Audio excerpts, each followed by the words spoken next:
anniversary of the Human Rights Day. Right, I just give an overview of what I did, and let me just say that I went to Boston, not New York, where I participated in the Women to Women conference that took place at Lesley University in 2010 and not 16. This experience marked me a lot, and then I decided to try to defend women's rights, not only in my region, but also in Algeria, where we sometimes face some injustices and inequalities. Maybe I cannot talk about myself as a researcher, as a university lecturer, and as someone who was the chaperone of the Algerian delegation to Boston, but I have to talk today about ordinary women who, especially those housewives who have nobody to talk on their behalf. In Algeria, we still have like people who do not have access to education. Some women are illiterate. It's true, our government did a lot, but we still have those people, and especially women, living in the remote areas. Very far from the city, they don't have access to education, nor to health, not even to simple life facilities. Another issue that I would like to talk about is violence, the increasing violence against women. And when we talk about Algeria as a Muslim country, we would say it's more or less not a very high rate, but with the increasing hatred against women, especially in Europe, I think life has become even harder.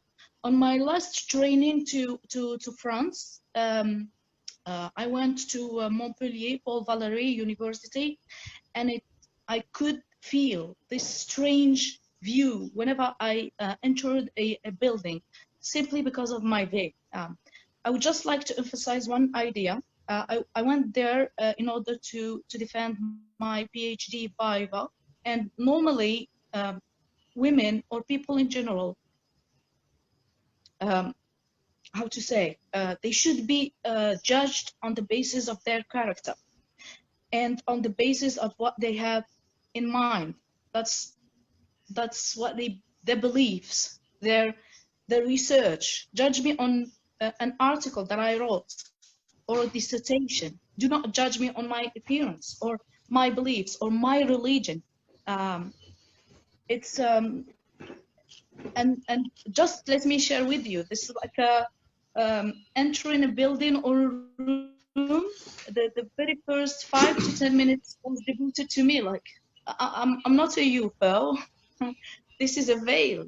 It's part of my my identity. So I would like, as a veiled woman, a Muslim, to say that this veil does not represent, how to say, I'm not a terrorist, and not Muslims are all terrorists.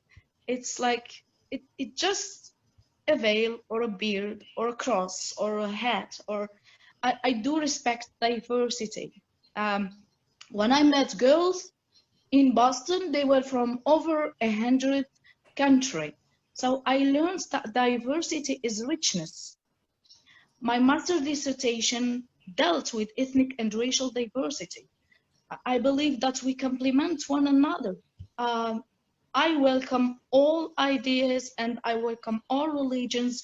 What matters really is that we are all human beings. If we take the example of this pandemic, we all suffered from it. All people suffered from it, be them women, men.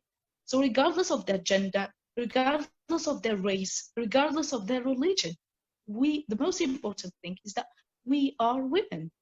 I would also draw your attention that when I visited America, I could hardly notice.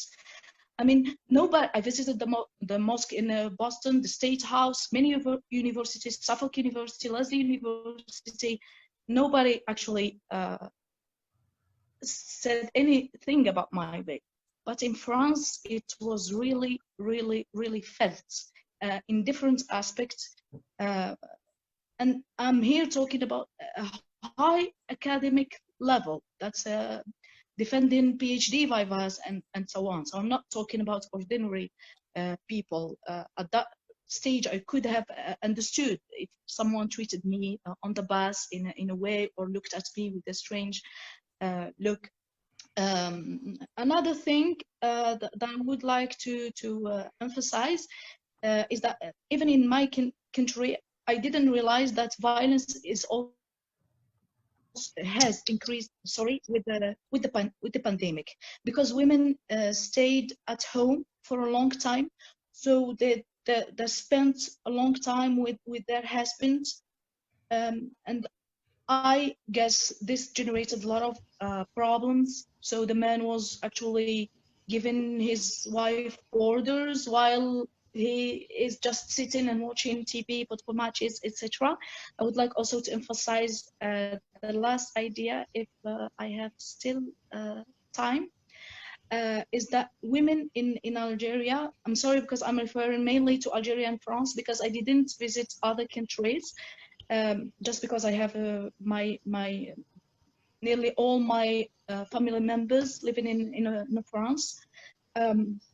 So I would also raise the issue that women today do almost everything. It's true that we ask for equality, that's on the basis of our salaries, in our rights, in services, etc. But if I am equal to men, that's my husband or my brother, etc., it doesn't mean that I have to do all the work of the house or outside. It's a complementary task. That's the woman cleans, raise the children, work outside, take children to school, work outside as a lecturer or a doctor or a lawyer, and participate in the welfare of the country, travels, etc. And then she is always regarded as a woman. Inferior, weak.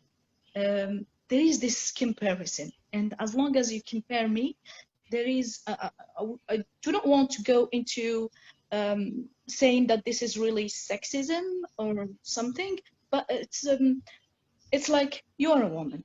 This pinpointing at you, you're a woman. You have to not to raise your voice. You have to listen and to keep silence, etc. I think we're in 2020, and I'm talking about my community. Some women did achieve really high positions, whether in at school, I mean, in education or in government, etc. And it's high time we worked all together. I'm talking about all women or of goodwill of goodwill, whether in my community or worldwide, because I'm sure a girl in I don't know, in France wearing the veil would face the same issues as me.